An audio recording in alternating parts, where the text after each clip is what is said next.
Cuando Luffy derrotó a Doflamingo, se pensó que la marina había ganado. Mentira, no se derrumbó solo un Shichibukai. Desapareció el gran broker del mercado negro del Nuevo Mundo. Su derrota desestabilizó la economía en las sombras y obligó a todas las grandes facciones a reorganizarse de inmediato. Hoy vamos a descubrir el inframundo de One Piece, no como una simple organización criminal, sino como lo que realmente es, la economía secreta que sostiene todo el Grand Line.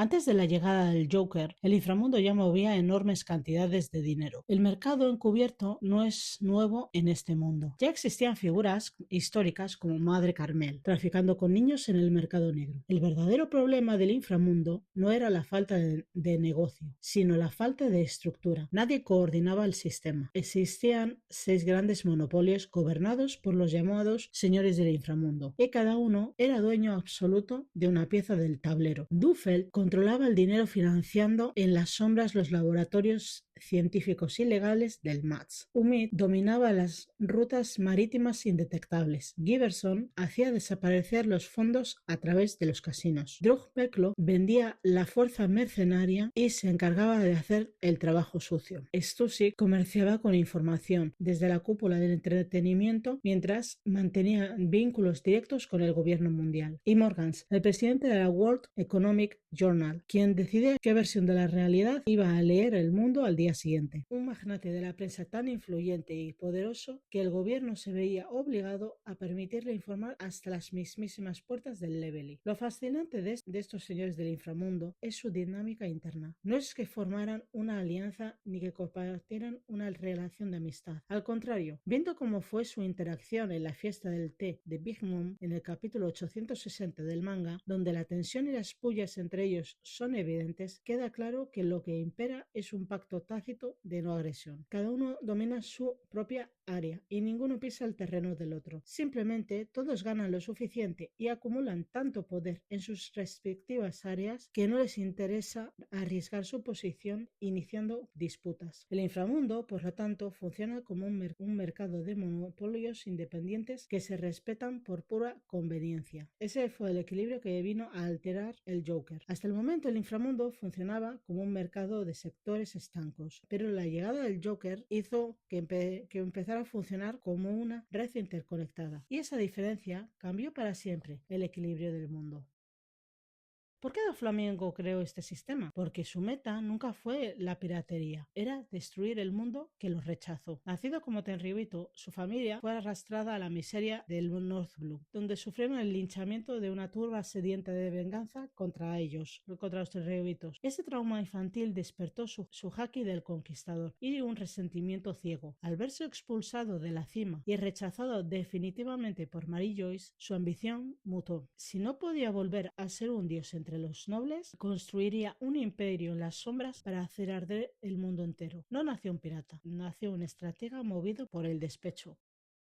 Lo interesante viene ahora. Doflamingo tenía a sus ejecutivos y tenía el odio, pero para convertirse en el broker definitivo entre los grandes del inframundo no fue algo de la noche a la mañana. Le tomó décadas de fría preparación, purgando amenazas internas y consolidando una red de influencia que incluía a Vergo, un agente infiltrado durante décadas dentro de la propia marina. Para dar el salto a la escala global, necesitaba una pieza fundamental que nadie más tenía en el mercado negro: inmunidad legal. Y aquí es donde su estrategia a largo plazo empieza a tomar forma. Doflamingo no obtuvo el puesto de Shichibukai por las buenas. Obligó al gobierno mundial a concedérselo mediante chantaje. Los detalles exactos de aquella operación siguen siendo uno de los grandes vacíos de información de su historia, pero el resultado fue el mismo. Consiguió una inmunidad legal que ningún otro señor del mercado negro. A ver, realmente sabemos que por lo de el barco del tributo celestial y el tesoro de Mary Joyce, pero no sabemos exactamente cuál fue el proceso. Con esa carta blanca, el siguiente paso lógico de su plan fue asegurar una base de operaciones soberana. Hace 10 años, Doflamingo ejecutó la toma de Dressrosa, derrocando a la dinastía Riku y convirtiendo el reino en su centro neurálgico. A partir de ahí, presentándose ante los señores del inframundo bajo el alias del Joker, expandió sus redes hasta dar el golpe de gracia definitivo años más tarde: aliarse con César Clown para monopolizar el SAT y dejar un ciclo perfecto proyecto de 3 fases. Financiar los laboratorios ilegales para crear la materia prima. Aprovechar la mano de obra oculta en Dressrosa, los tontata, para transformar ese químico en las frutas artificiales Smile. Y vender el producto final al emperador Kaido en Wano. Dressrosa se convirtió también en uno de los grandes centros del tráfico de suministros bélicos. Su red terminaba conectando productores, intermediarios y compradores repartidos por todo el globo. Numerosos países inmersos en conflictos civiles recurrían a él. Su red era tan amplia que terminaba alimentando guerras por todo el planeta. Y el propio gobierno mundial toleró durante años su actividad porque eliminar al Joker también significaba desestabilizar un mercado del que dependían demasiados intereses políticos y económicos. Eso es lo que diferenciaba al Joker de los señores del inframundo. Los demás vendían un servicio dentro de su área. Él vendía la dependencia entre todas las áreas. Y eso era mucho más valioso. Cuantas más facciones dependían de él para engranar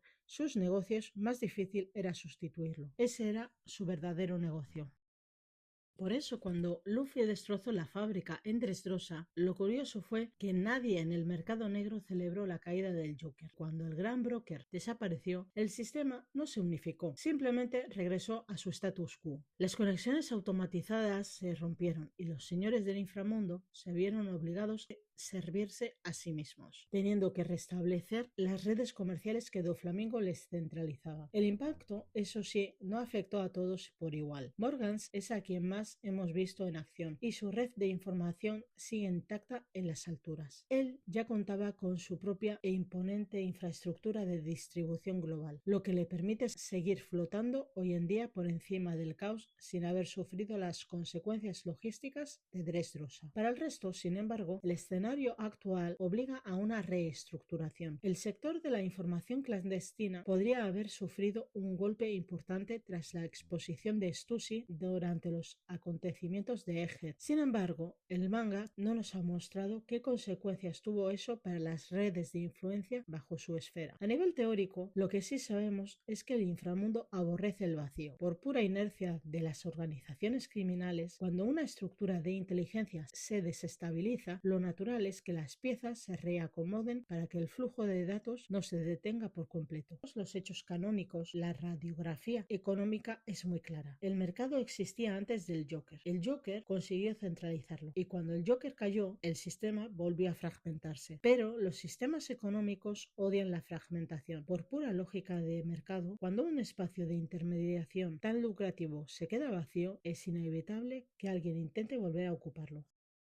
A partir de aquí entramos en terreno especulativo. Lo que voy a plantear a continuación no está confirmado oficialmente por Oda en el manga, pero si interpretamos la aparición de Crossguild dentro del contexto económico posterior a Dressrosa, resulta difícil ignorar que surgen en un mundo donde el gran intermediario del inframundo ya no existe. Si aceptamos que el vacío dejado por el Joker sigue ahí, entonces hay una organización que encaja mejor que ninguna otra para intentar llenarlo. Lo que Crossguild ofrece potencialmente es precisamente la infraestructura militar y de distribución que esos actores económicos que quedaron sin intermediario necesitan para estabilizar sus propios negocios en un mundo en guerra. Lo que podría interpretarse como una maniobra destinada a ocupar parte del espacio que dejó el imperio corporativo de las sombras de Doflamingo ha sido, sin embargo, arrastrado directamente hacia la luz por el factor humano. El plan de estabilización en las sombras se desvía del mapa corporativo para convertirse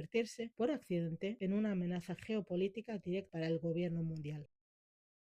Como conclusión, el inframundo no desapareció en Dressrosa, simplemente evolucionó hacia una era de caos descentralizado. Morgan sigue controlando la narrativa. Crossguild parece aspirar a convertirse en uno de los nuevos centros de poder, utilizando una estrategia completamente distinta: poner precio a la cabeza de los marines.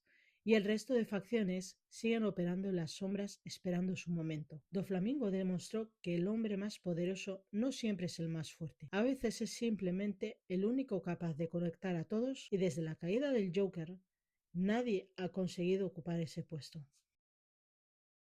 Y con el Joker fuera de juego, esa es la pregunta del millón. El inframundo no ha desaparecido, ha regresado a su estado fragmentado a la espera de un nuevo gestor. Mientras los viejos señores del mercado intentan proteger sus áreas independientes, la organización que aspira a cubrir qué planes reales se esconden en la mesa de diseño de Crocodile y cómo va a alterar el factor Baggy las costuras de ese negocio? Si no os lo queréis perder, suscribíos a Beyond the Red Line One Piece, activad la campana de notificaciones. ¡Chao!